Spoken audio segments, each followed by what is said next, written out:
that sort of entitled kind of attitude. And we all know that Triple H selected him, and for many reasons, like, he is sort of Triple H's like boy. Triple H hasn't got any sons, but this could be the one for him. So adopted. Yeah, I feel like people look at that and they feel that, and then they say, well, that's naturally a heel thing. Like, if you're going to get the chosen one sort of status, then you should be a heel. So when Triple H came out and started offering them all these things, I felt like that was pretty natural. But they didn't go down that route. They went down a different route, and it's just hard to see where he's ever going to end up. He does feel like that Randy Orton kind of mould, the guy that should have been the one, but for some reason the fans just never 100% connected with him. He'll always be there. He'll always be in the top 5. I got to ask you, who do you put the blame on? Do you put it on the fans? Do you put it on the writers, or do you put it on him? Oh, I don't think. Is there one thing, or I don't is think it Seth's doing anything wrong. I think he just looks at what's on paper, what's expected of him, and he goes out there and he does it. I feel like in many ways, though, he tries too hard. He comes out on Twitter and starts like criticising AEW, or he starts coming out and saying like, we had that thing with Will Ospreay and stuff like that. It just doesn't do any good. And now, like what he's doing with CM Punk, I think he doesn't really think before he speaks. He just comes out with these company lines. So he doesn't do himself any favours in that instance. I feel like if he just sort of focused on what he should be doing and like improving his character rather than starting fights with people outside, and it just muddies the water even further as to where his character is. Because a lot of people like AEW, so come out and criticise him. It's not going to do him any favours. No, and what happened to that old mentality of just don't mention your competitor. But, okay, but I will say one thing, Matt. You've got to give praise. I'll give praise on this. That how come WWE have just gone right? Fans have reacted. We're turning. How come they've done that with him and not Roman for all these years? It seems very easy to have done that with Seth. I feel that's the best decision. I think they've done the right thing. They've got it early, and he's running scores. Because if you'll run this into the ground, and he'll never get out otherwise. And then by the time he's a heel, he's not as on fire. So at least he's a heel and he's kind of at the top. Whereas he could have gone staying as he is. And let's face it, Brock's back on the show. He's almost like, what have we improved in the last 7 months? Not a lot, because even though he's beat Brock clean, really clean in a lot of ways and quick, he's we've come back to square one again, haven't we, really? Essentially, it's the same scenario, but I feel like we've been saying that for years now. And I remember saying this, I know I throw this one out all the time, but I say to people, hang on a minute, when we look back at maybe the last 5-6 years, maybe if you're looking at it from a history point of view, you'd just say Brock Lesnar's dominant, and that we should never have been waiting for someone else because it's Brock. Maybe we should stop thinking like that. And I've kind of come to that conclusion because the guy has lost the belt and then he won another belt and he's back on Raw. So it's like it's very hard not to think that he is maybe just him, and maybe we've always been looking for someone else, but the guy's right there in front of us. And it's funny because you can beat Brock clean. For anybody else, you'd never come back. I mean, let's face it, Kofi Kingston's lost. He's back in the tag team division. It's unbelievable. Kevin Owens, for instance, Universal Champion. Don't even remember it. Don't even remember it now. It's not a legacy. So there are certain guys that can they get a title shot straight away. They're back on top and they're over as well. It's not like you're even thinking, he's only won that by hook or crook. No, you're believing in Brock again. Beats Kofi Kingston in 12 seconds. I mean, it's incredible. There's a lot to be said for that. So I'm kind of pleased WWE have pushed the button there and done that early on. Just quickly about SmackDown, Matt, it does look like from early signs, if there is a potential WrestleMania matches, that The Fiend and Roman Reigns would be a possible one. I've got to be honest, I thought about it earlier in the week and I thought, that wouldn't be too bad for me. Like, I'll if that's what it is, okay. At least they're both current guys, and do you know what I mean? And they've worked something with The Fiend, and we know Roman. It don't take a lot to get him. Like the way he's positioned, anyway, his win-loss record's very, very high, unlike most others, and he always gets the important wins at times, like at Survivor Series. He's the last thing you're thinking of. So would that be something that interests you, Matt, if done correctly? And yeah, we've been there before with these two guys. There's that. There's some history there. I feel like it's a different thing slightly because it's the Fiend now, so technically a new character for him to come across.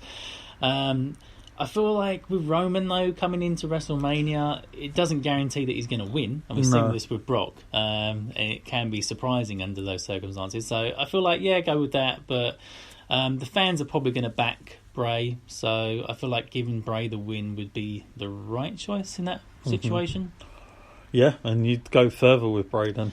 I'd keep the title on him. I'd maybe revisit the Roman thing later down the line, but just get this match out of the way for WrestleMania. It is a big time match. It will draw, so I feel like that's a good choice. But if the fans are in Bray's corner, I wouldn't mess with that. Yeah, fair enough. Okay, guys, before we move on to NXT, just want to remind you all you can check out our YouTube channel, WrestleLINE. Go over there. We've got tons of interviews with the UK talent up and down the country, from the likes of DNA Wrestling, WrestleForce, Ring of Honor even, Progress Wrestling, you name it. We've loads and loads of backstage interviews, plus sit-down interviews with none other than the current Proteus champion himself, Paul Robinson, not to be missed, and another sit-down interview inside Neon Knights Arcade, which we've done with Jack Torino and Taylor Essex, also not to be missed. So check those out, and also check out our rated shows. That's where myself and Matt, we go along to any show we go to, and we rate the show out of 10, but we do it from a fan's perspective, not matches. No, we're talking about the real things that matter, Matt, like alcoholic drinks and how much they cost you. What are the seating arrangements like?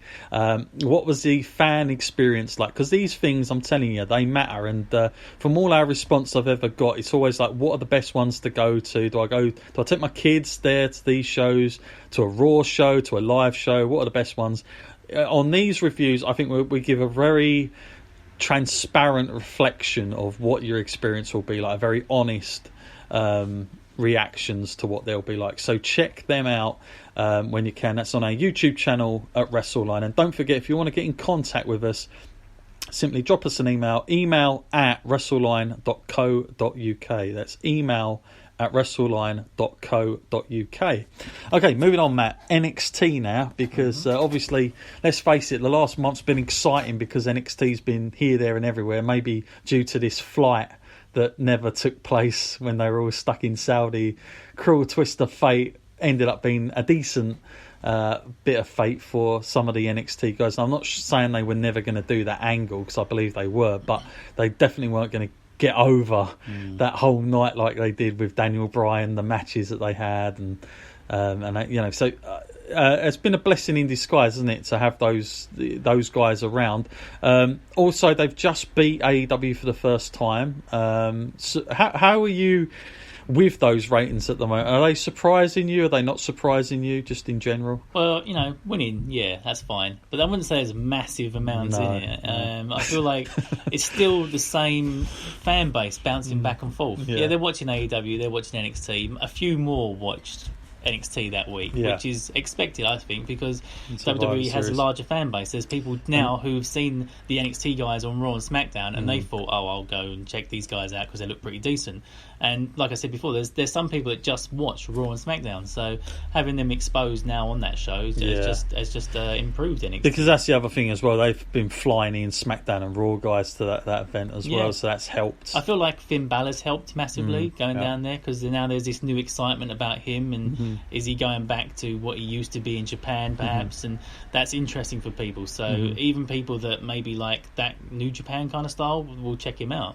Yeah, and NXT, I think the first few weeks I was a little bit, I think they had to find themselves getting used to that 2 hour stuff. I know even Triple H, when he was on a conference call, was like, it was hard for him to get his head round with the adverts, because you've got to cut, you've got to finish matches quicker, and he said even timing it towards the last second can be quite hard when you're doing a main event and you've got to count it down and you've got to get all the reactions in. Then it's off. TV is totally different to the network, because with the network you can have free license. If you're a minute or two over, it doesn't matter.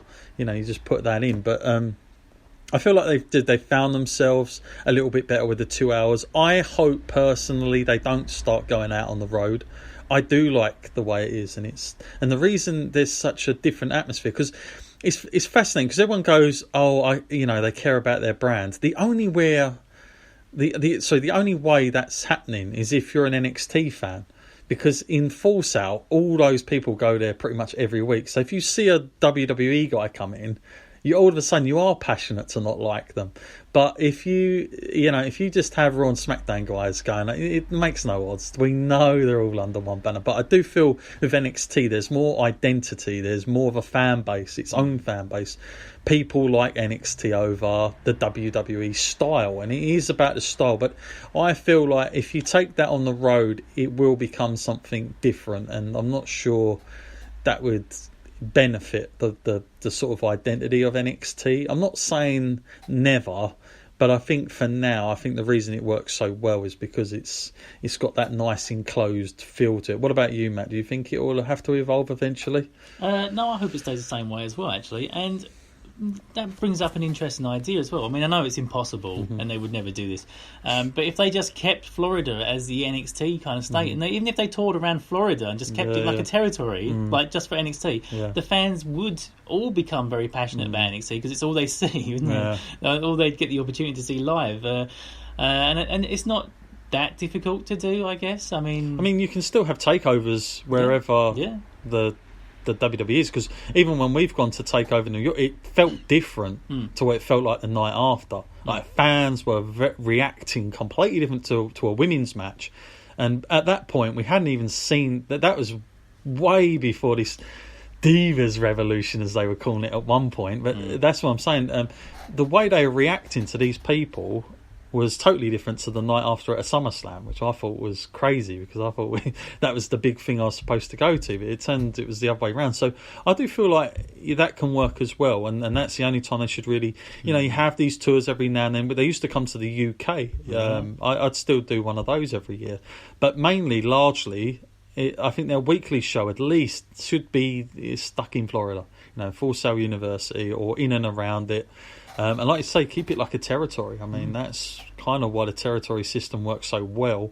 I know that we're not treating... That doesn't necessarily have to be NXT is still the development place. NXT is on a level, but I think it just means that they don't necessarily have to now go up to WWE and be lost in the shuffle. No, it's weird. They've done a 180, haven't they? Because if you look at Survivor Series and you buy into it and you believe what these results should mean, Raw are on the losing end, and NXT are now apparently the winners and the ones that you should be watching. So I don't know how it's gone from like developmental to now this is the number one show in WWE, but that's what they've tried to tell us. I mean, I can't believe it's all about AEW. They can't be that bothered about the ratings that much, that there's not that much in it really. So it's just so weird. I mean, for many years they went with SmackDown, so perhaps they were confident in what Raw was producing, but these days they shouldn't be confident in what Raw was producing because it's just losing viewership. Yeah, I think as a whole it is. Just a quick mention then, Matt, on Keith Lee, because he's had a lot been spoken about him. Vince was apparently very impressed. Seen him at Progress in person very recently, in fact, with Matt Riddle, and he seems to be. I think someone emailed us about Keith Lee saying would he be able to go anywhere. And I think at the time I was sort of laughing it off a bit because I thought, I know Vince will probably look at him the same way as other guys, but it looks like Keith Lee might have, whatever he's done, whatever it was in these moments, has sort of shone a light on him a bit, and perhaps there is some magic to come from him. I think with a guy like him, like he's definitely a sound worker. He moves very agile. The sky could be the limit, but I've seen this many a times as well, where you get these big guys go up, and then 6 months down the line, it's all dropped. What do you think about this latest development for him, and what does this do for him? And if you was him, his agent, and you could be in his ear, would you say you want to get to that main roster, or you want to stay on NXT? I'd still stay on NXT for now. I mean, there's plenty of time to sort of refresh and move on like later times, because you don't want to just use up all your options at once. If you go to Raw now, then it's hard to come back to NXT or go to SmackDown. And I feel like they're still discovering what he can and can't do within WWE. He's got a great wide variety of moves. He jumps over that top rope, like a guy half his size.